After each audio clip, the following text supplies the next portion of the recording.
Здравейте всички! Днеска ще правя клип на Clash Royale, както се вижда, очевидно.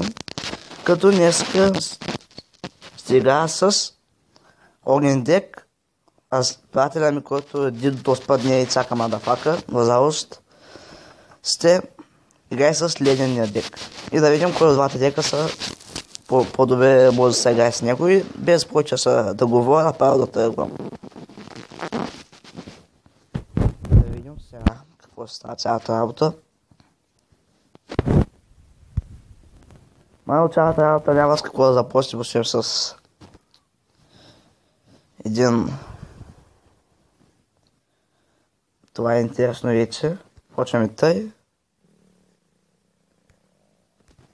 И пускам тук един виза да видим докъде стигнем цялата работа.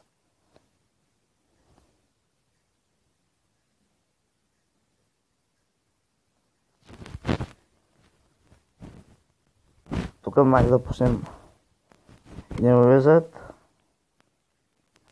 Добре става цялата работа.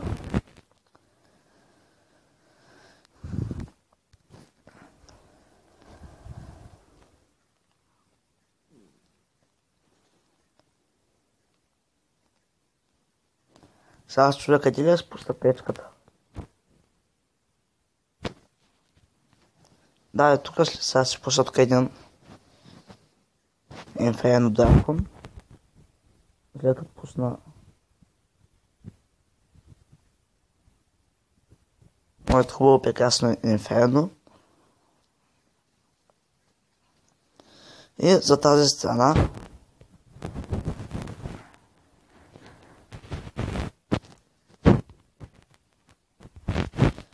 и сега си гледам да тръгна с Wizard и с Инферно Дракон. Пък ако е възможно да пусне дракончето.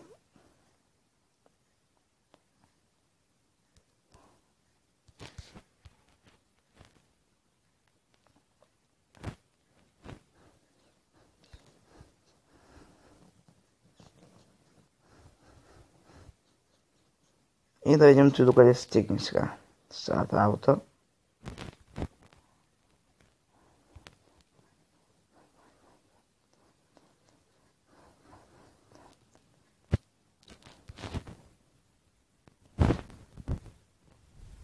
Да видим сега докъде се стигне.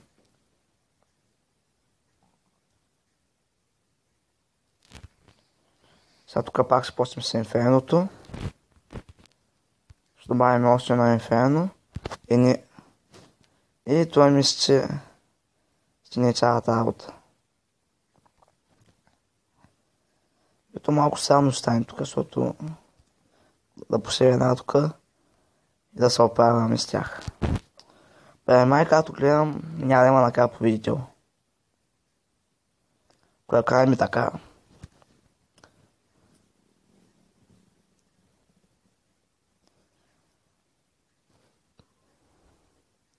Това път съм правил абсолютно същата стратегия, сам дет лекичко ще го изненадам.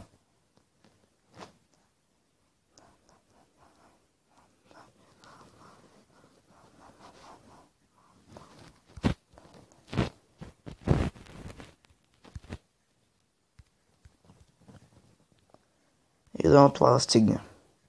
Малко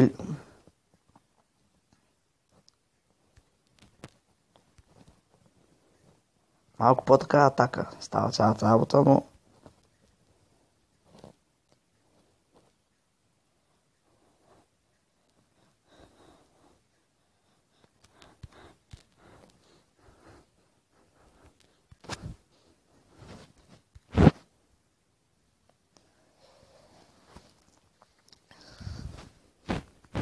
И сега разбрахме, че нашия дек е по-добър с горе-долу малко по-добър от ледения. А сега да вземем да направим леден дек. Защото ние трябва сега ги разменим дековете.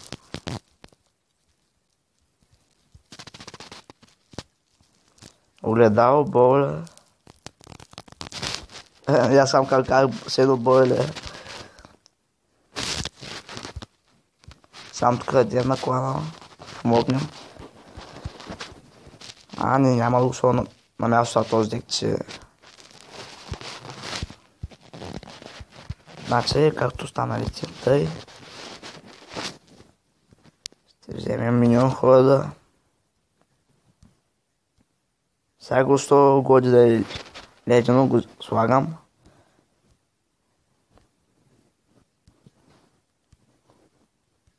Къде ми е бойлер?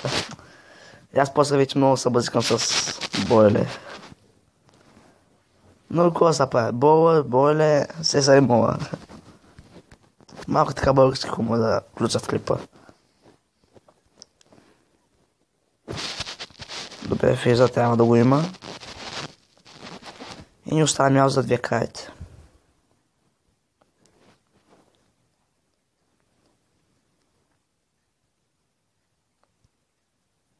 Добре, да видим на Дидо какво е сложил там.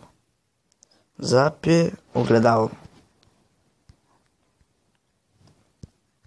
Слагаме тук запа и огледало. И на огледало и сме готови. Да видим сега в това какво се прави според цялата работа. Дали наистина огненият е по-добър от леденият. Като начало ще започнем.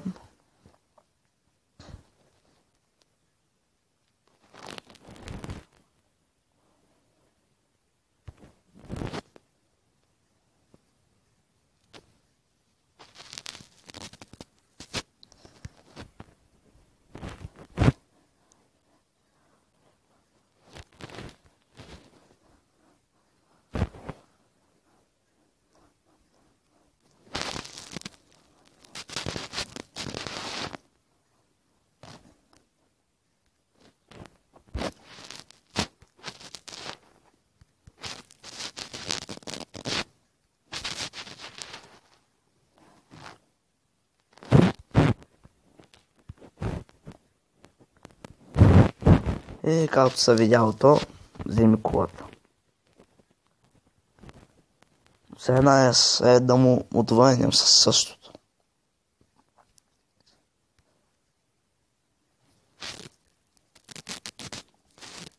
Ще му пусна тук така. После пускам така. И сега ако ми се отвори възможност за един клон спел, ама виждате го, той е нас архитект. Използва си фаербола.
Бе пак почваме така както.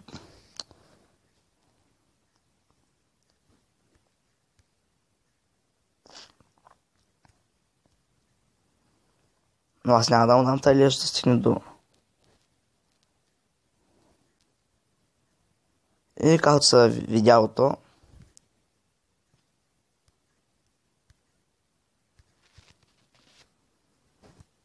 ми както и при моя мац. Той би с една купа.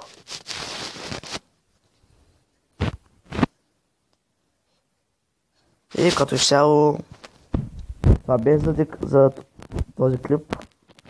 И също да ви се похваля, че най-после би западна Inferno Dragon. Не съм го искал.